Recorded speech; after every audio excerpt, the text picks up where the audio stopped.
새벽 기도에 나올 때에 거의 매일 마주치는 분들이 있는데 바로 길거리를 청소하는 분들입니다. 그분들을 보면서 제가 느끼는 것이 있어요. 참 열심히 살아가신다. 그리고 저희를 통해서 우리에게 유익을 주기 때문에 참 고마운 분들이다. 그런데 저분들은 도대체 몇 시에 일어나시는가, 새벽에. 그런 생각이 들더라고요. 아마도 우리 교회 새벽 기도 시간이 5시 반이니까 그때 마주치는 것을 보면 그분들은 훨씬 더 일찍 일어나겠다, 이런 생각이 듭니다. 일어나려고 하면 요즘은 저절로 일어나는 분들은 거의 없을 거예요. 다 알람을 맞춰놓고 일어나죠. 새벽 몇 시에 일어나야 되는데 알람을 맞춥니다. 알람이 막 울리고 있는데 알람 소리를 들으면서 일어날까 말까, 조금 더 잘까, 아니면 바로 일어날까, 이렇게 망설일 때가 있습니다. 만약 계속 망설이다가는 잘못하면 지각을 할 수도 있을 것입니다. 하나님이 우리에게 주신 오늘의 말씀은 망설이고 있는, 머뭇거리는 사람들에 대한 이야기입니다. 하나님을 믿으면서 머뭇거리는 백성들이 있다는 사실을 보여주고 있습니다. 오늘 스가랴 4장 1절 말씀을 보십시오. 나를 다시 일깨우는 하나님의 손길이 있습니다. 스가랴 선지자는 자신에게 하나님이 보낸 천사가 다가와서 일깨우고 있다는 것을 알았고, 그래서 마치 나는 잠에서 깨어난 것과 같다, 이렇게 증언하면서 하나님이 새롭게 다가오시는 그 환상을 향해서 마음을 가다듬고 집중하여서 그 새로운 환상, 하나님 주시는 환상을 향해 나가고 있습니다. 여러분, 이 스가랴 선지자가 쿨쿨 잠을 잤다는 이야기는 결코 아닙니다. 하나님께서 스가랴 선지자에게 이미 앞에 4가지의 환상을 보이시면서 다가오셨고, 그 환상을 보면서 그는 감동을 받고 거기에 몰입되어 있는 상황이기 때문에 다시 오늘 4장은 5번째의 새로운 환상을 보여주시고 알려주시기 위해서 그를 새롭게 일깨우고 있는 중입니다. 하나님의 백성들이 우리가 잘 알고 있는 것처럼 바벨론 땅에 포로 생활하게 되었고, 하나님은 또 약속의 말씀대로 70년이 채워졌을 때 고향 땅으로 돌아오게 하십니다. 돌아와서 가장 먼저 해야 하는 것, 아니 사실은 왜 돌아가야 되느냐? 무너진 성전을 재건하기 위해서 너희는 돌아가야 한다. 1차로 스룹바벨과 또 대제사장 여호수아와 함께 사람들이 다시 귀환하게 됩니다. 그들이 와서 성전의 기초를 놓았지만 16년 동안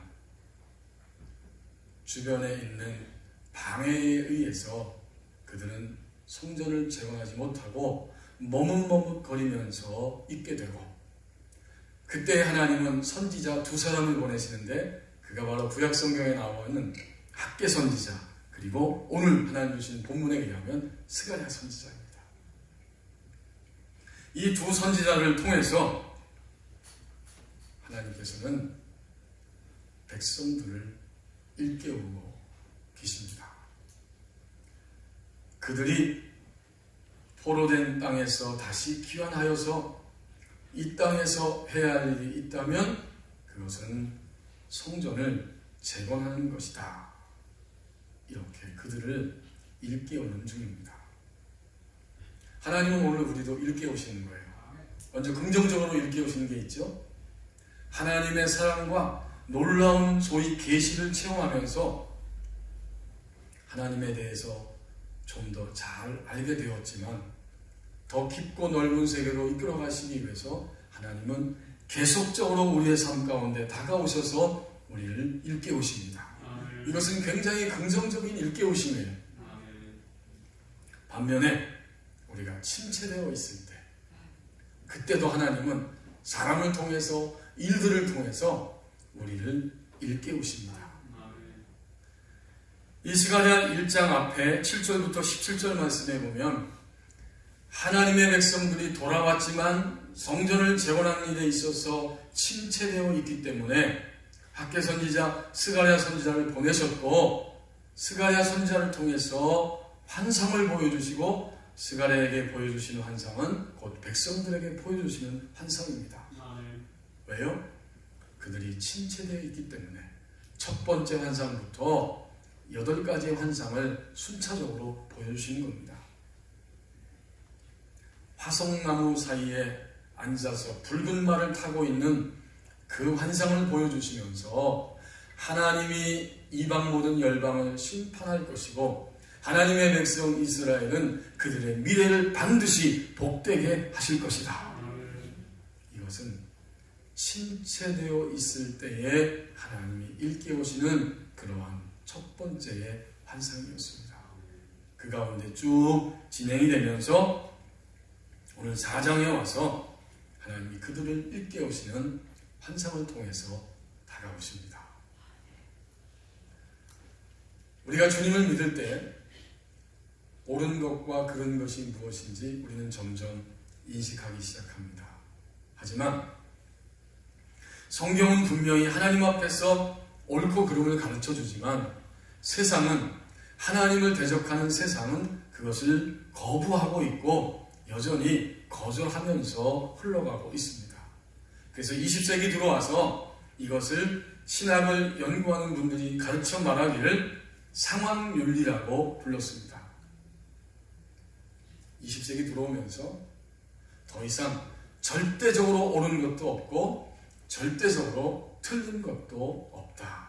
상황에 의해서 옳은 것과 틀린 것이 드러날 뿐이지 절대적인 기준은 존재하지 않는다는 거예요. 이것을 가르쳐서 상황에 의해서 옳고 그름이 드러나기 때문에 상황윤리라고 부르게 되었습니다.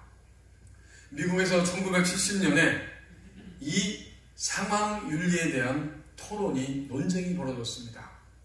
그 당시에 두 사람이 다 신학자였는데 자유주의 신학자인 존 플래처라고 하는 사람과 소위 복음주의 신학자인 존 몽고메리라고 하는 사람이 대표적으로 논쟁을 벌이게 되었습니다. 플래처가 말했습니다. 당신은 항상 똑같은 상황이 온다고 할지라도 당신도 어쩔 수 없이 상황이 벌어지면 거짓말할 수밖에 없을 것이다. 그리고는 상대방 그 존 몽고메리에게 끊임없이 어쩔 수 없이 거짓말할 수밖에 없는 예들을 막 제시하고 있었습니다. 그 말을 들은 이 몽고메리가 이렇게 대답했습니다. 그렇다. 나도 어쩔 수 없는 상황이 오면 거짓말을 할 수밖에 없을 것이다. 거짓말 할지도 모른다. 그리고는 그 다음에 대답을 했는데 그 말이 이 토론의 흐름을 완전히 바꿔놓는 결정적인 말이 되었습니다.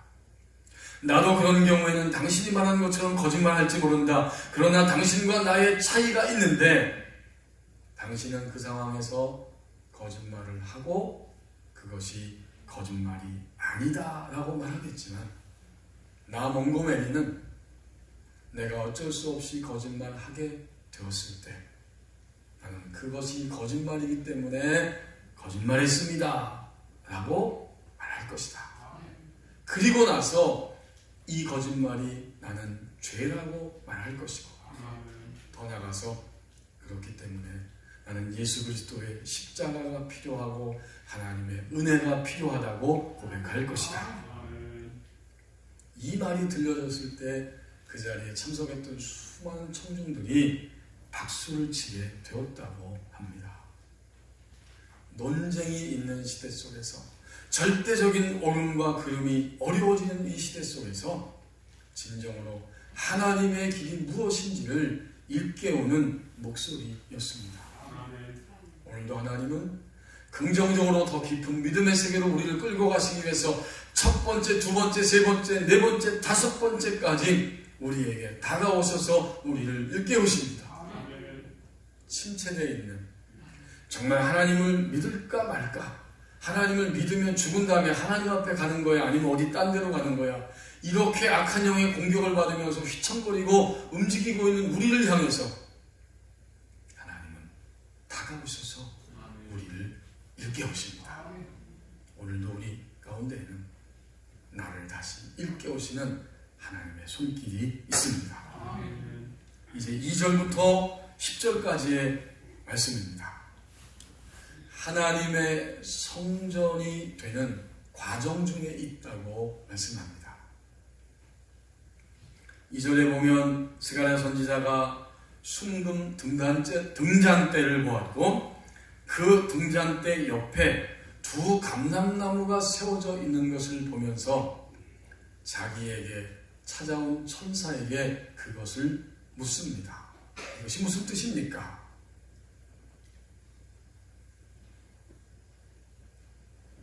천사가 그에게 대답해 주었습니다. 사람의 힘으로는 불가능해 보이고, 그리고 실제로도 사람의 힘으로는 불가능하지만 하나님의 영으로 반드시 성전이 세워질 거라고 하는 의미라고 분명하게 가르쳐 줍니다. 하나님의 영으로 성전이 세워질 것이고, 그리고 귀환한 백성 가운데 총독 스룹바벨을 통해서 세워지게 될 것이다. 바로 그 의미를 말씀해 주신 겁니다. 이것이 2절에서 10절까지의 내용입니다.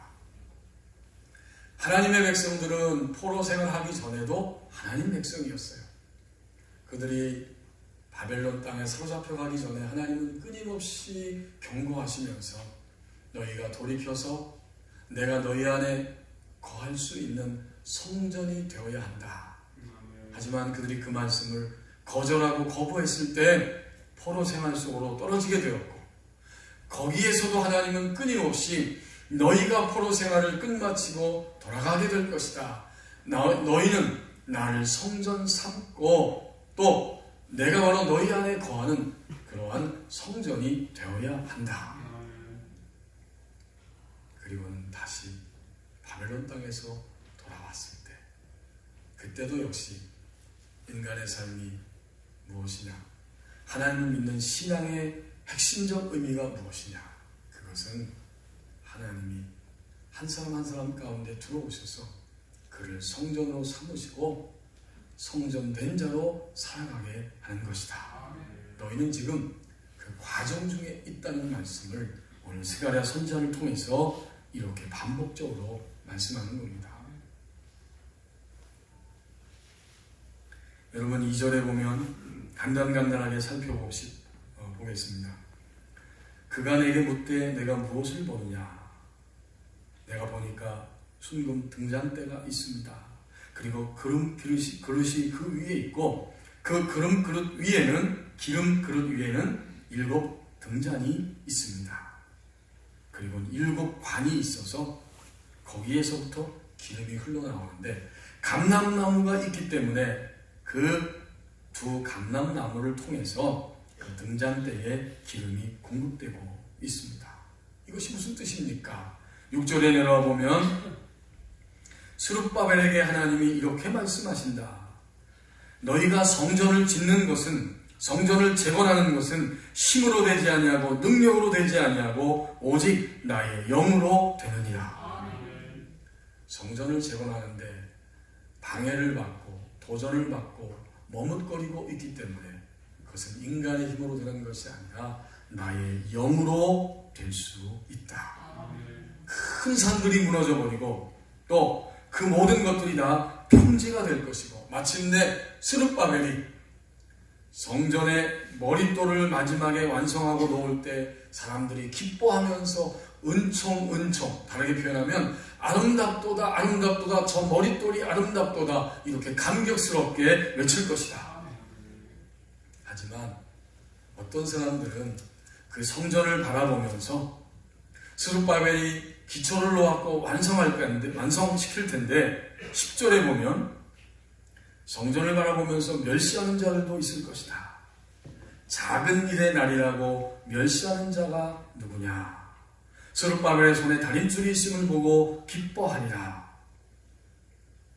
솔로몬 성전의 영광을 보았던 나이가 드신 그 어르신들, 이전 솔로몬 성전에 비해서 돌아와서 짓는 성전의 규모가 너무 작기 때문에 이건 별거 아니다, 이렇게 멸시하는 일부의 사람들도 있을 것이지만, 드디어 스룹바벨의 손에 의해서 다림줄, 성전을 측량하고 수직을 재는 다림줄이 있음을 보고 마침내 사람들은 기뻐하게 될 것이다. 그리고 10절 하반절에 이 일곱은 온 세상에 두루 다니는 여호와의 눈이라 하니라. 하나님이 온 세상을 전지하신 하나님이 다 살펴보고 계신다는 의미잖아요. 자, 그러니까 이 앞에 나오는 순금으로 된 등잔대는 결국 성전이고, 그 성전을 하나님이 스룹바벨을 통해서 완성시키실 것이다. 이것은 하나님의 영으로 가능하게 할 것이고, 하나님은 일곱 눈으로 지금도 온 세상을 통찰하고 계신다. 이렇게 하나씩 이 스가랴 선지자에게 천사가 환상의 의미를 설명해주고 있었습니다. 이 모든 것을 한마디로 표현하면 결국 성전이 재건되는 것인데, 그 시대에는 성전이 재건되어서 하나님이 거기에 임재하시고 거기에서 예배를 받으시지만, 이 말씀을 받는 오늘 우리는 예수 그리스도를 통해서 이미 하나님이 장소적인 의미에서 성전을 넘어서 바로 나 한 사람 한 사람 안에 거하시기 위해서 우리를 성전으로 만들어가는 중에 있습니다. 이 사실을 알려주는 거예요. 우리는 아직 성전되지 못한 부분을 가지고 있습니다. 그 부분이 성전이 되면 하나님은 그 부분에 임재하십니다. 우리는 그 일을 통해서 하나님을 찬양하고 영광을 돌립니다. 더 나아가서 마침내 성전이 온전히 되어질수록 우리의 모든 부분을 통해서 이방인들이, 믿지 않는 사람들이 하나님 앞에 돌아오고 하나님께 영광을 돌립니다. 이렇게 성전이 되는 과정 중에 오늘 우리 그리스도인의 삶과 일생이 있다는 말씀입니다. 아직까지 하나님이 그 부분에 임재하지 않으셨어요. 우리 다 각자 그 부분을 가지고 있어요. 그것은 우리의 욕심일 수 있고, 우리의 어떤 거짓일 수 있고, 우리의 근심일 수도 있습니다. 하나님은 일평생 동안 우리를 성전 삼으시는데 하나하나 다 처리해 가시면서 우리를 성전으로 만들어 가십니다. 지금은 원로 목사님이 되셨지만 여전히 활동하고 계신 이동원 목사님이 이런 고백하는 것을 제가 읽어본 적이 있습니다. 분당의 지구촌 교회를 개척하고 교인들과 함께 멤버를 구성해서 시작했는데, 처음에는 여러 가지 좀 복잡한 일들이 조금씩은 다 있었지만 하나님의 은혜로 교회가 붕되는데, 나중에는 7,000명이 모였습니다. 그리고 8,000명, 10,000명, 15,000명, 20,000명 계속해서 하나님의 백성들이 그곳에 와서 하나님을 경배하는데, 자기가 목회를 하시면서 설교를 열심히 했고 모든 성경 말씀을 다 강해했지만 시편 가운데 131편은 절대로 설교하지 않았다는 거예요. 시편 강해집도 냈지만. 왜 그런가 곰곰이 생각해 봤는데 결국은 60이 넘어서야 자기는 그 사실을 깨달았다고 고백합니다. 시편 131편 1절 말씀 때문에 자기는 그 설교를 결코 하지 않았다는 거예요. 이런 말씀입니다. 여호와여, 내 마음이 교만하지 아니하고 내 눈이 오만하지 아니하오며 내가 큰 일과 감당하지 못할 놀라운 일을 하려고 힘쓰지 아니하나이다. 이 말씀이 싫어서 시편 131편은 설교하지 않았는데 60세가 넘어서면서 그는 깨달았습니다. 그 목사님 고백이에요.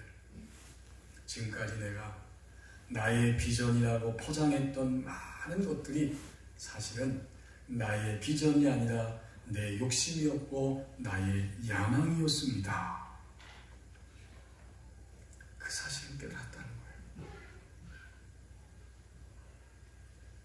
깨닫고 보니까 이제는 유일하게 내가 달려가야 할 그 길, 그것은 바로 성령의 충만함 가운데 나의 인생을 살아가야겠다. 성령 충만을 열심히 이야기합니다. 성령 충만의 본질은 성령의 지배이고 성령의 다스림입니다. 그러므로 모든 성도는 하나님의 영으로 나를 다스리게 해주십시오 라고 기도해야 합니다. 이런 목사님이 그렇게 고백하는 거예요. 그리고 우리가 성령 이미 우리 안에 충만을 구했다면 이제는 성령 충만한 삶을 유지해야 하는데 끊임없이 성령님을 찬송해야 한다. 찬송은 노래이지만 노래를 넘어서서 이것은 하나님을 높이는, 하나님을 칭송하는, 칭찬하는 것이 찬송이죠. 그러므로 성령 충만을 구하고 그것을 유지하기 위해서는 성령 하나님을 칭찬해야 됩니다. 예를 들면 이런 거죠.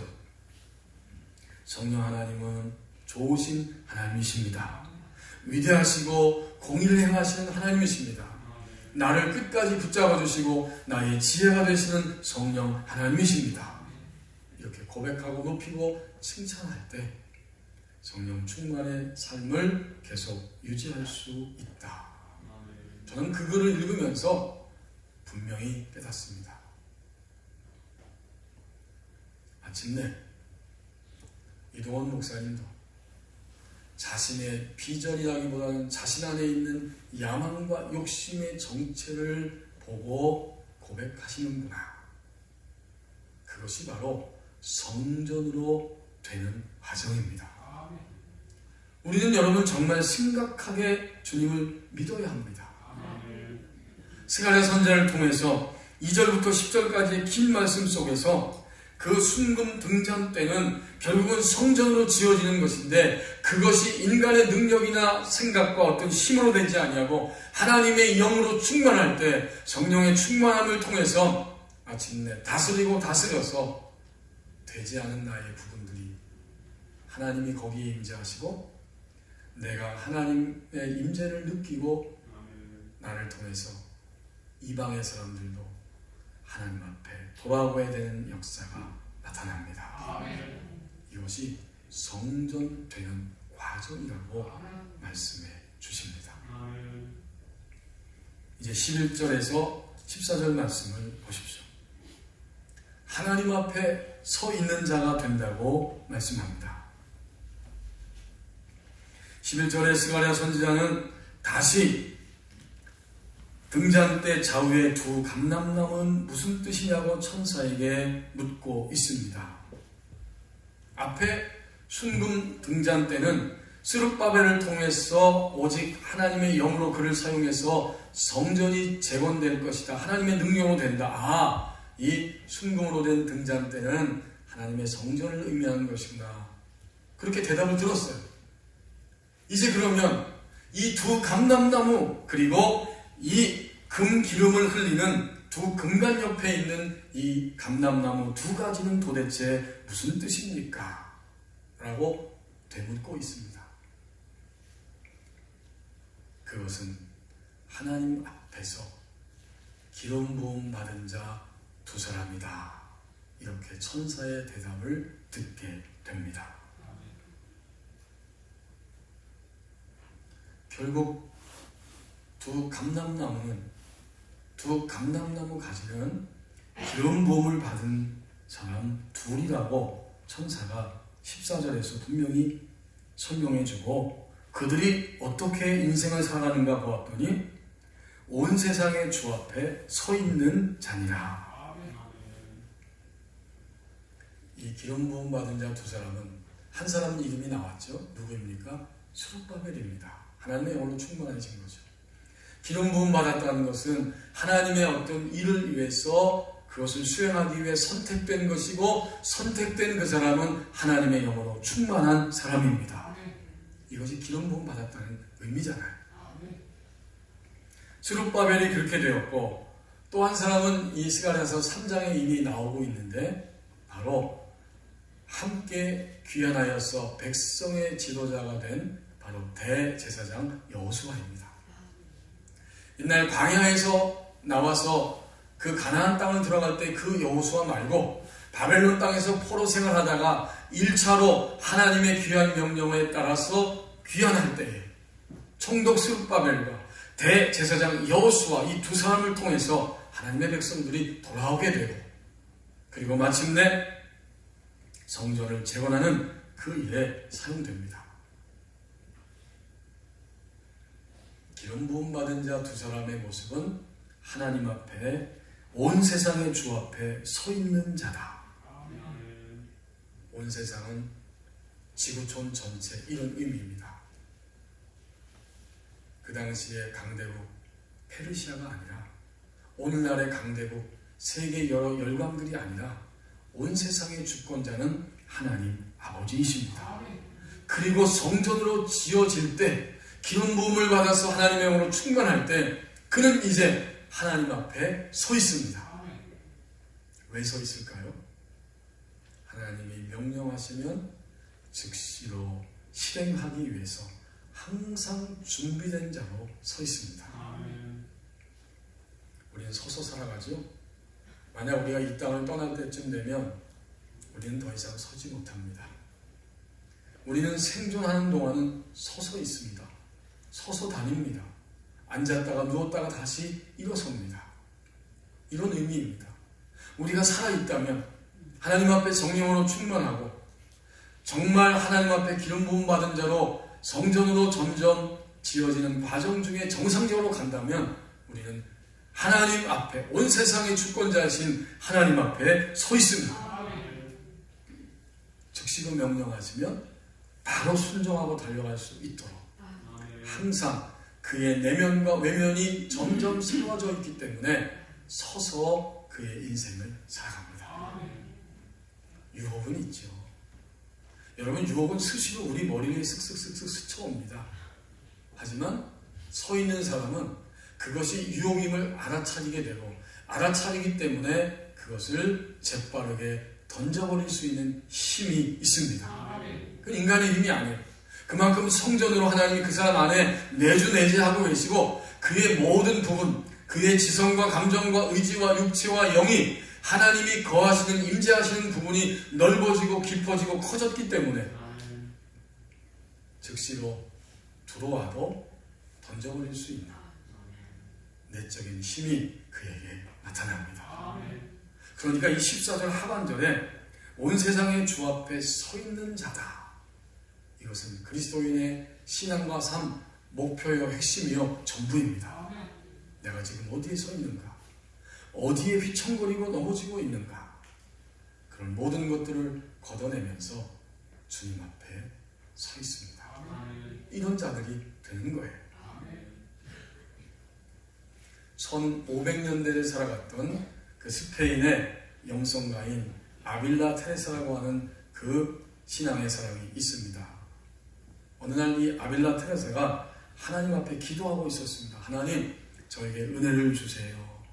저에게 이것도 주시고 저것도 주세요. 이렇게 막 기도하면서 하나님 앞에 간구하고 있는데, 갑자기 천사가 나타나서 창을 들고 이 아빌라 테레사의 심장을 겨누고 찌르기 시작합니다.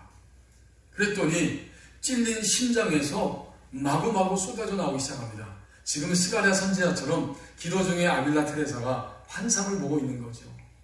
천사가 찔린 심장에서 터져 나오는데, 무엇을 주세요, 무엇을 주세요, 이런 것들이 막 쏟아져 나오는 거예요. 그래서 깜짝 놀라서 자기 심장을 손으로 팍 붙들면서 하나님 왜 그러세요? 라고 물어보았다고 합니다. 하나님께서 대답하시기를, 나를 내 안에 가두지 말고 내가 내 안에 갇힐 수는 없니? 이렇게 말씀하셨고, 너는 나로만 만족할 수는 없느냐라고 말씀하셨다는 겁니다. 그때 이 아빌라 테레사는 깨달았습니다. 주님, 알겠습니다. 이렇게 대답하고 그 깨달음을 시로 써서 표현했습니다. 그 시의 내용은 이런 겁니다. 오직 당신에게서만 나의 하나님, 내 영혼이 평안해지나이다. 어느 것에도 마음이 흔들리지 말라. 무엇에도 걱정하지 말라. 하나님을 지닌 자 부족함 없나니 어느 것에도 마음이 흔들리지 말라. 무엇에도 걱정하지 말라. 하나님만으로 충족하여라. 하나님만으로 만족하도다. 정말 온 세상의 주인 되시는 하나님 앞에 서 있는 자가 되었습니다. 우리 모두가 다 그리스도를 믿고 주의 백성 되었을 때 마지막 신앙의 핵심, 그 정점이 어딘가 봤더니 하나님이 명령하시면 바로 움직이기 위해서 든든하게 하나님 앞에 서 있는 자가 되는 것입니다. 교회 여러분, 우리는 육상 경기를 하는 것을 보았을 것입니다. 육상 선수가 운동장 트랙에 나와서 몸을 막 풉니다. 그리고는 딱 이제 시간이 되면 출발하기 위해서 그 출발 선상에 엎드려 서 있습니다. 그때부터는 온 정신을 집중해서 출발의 총소리를 기다리고 있게 되고, 마침내 총소리가 울리면 앞을 향해 달려나갑니다. 그리스도인의 신앙과 삶이 이런 것입니다. 우리는 마음을 가다듬고 평안하고 든든하게 하나님 앞에 서 있다가 하나님이 출발하라고 명령하면 즉시로 하나님이 말씀하시는 곳을 향해 나아갈 수 있습니다. 더 이상 머뭇거리지 않고 망설이지 않고 그것을 향해 달려갑니다. 이것이 머뭇거리는 백성에게 주시는 하나님의 말씀입니다. 기도하겠습니다.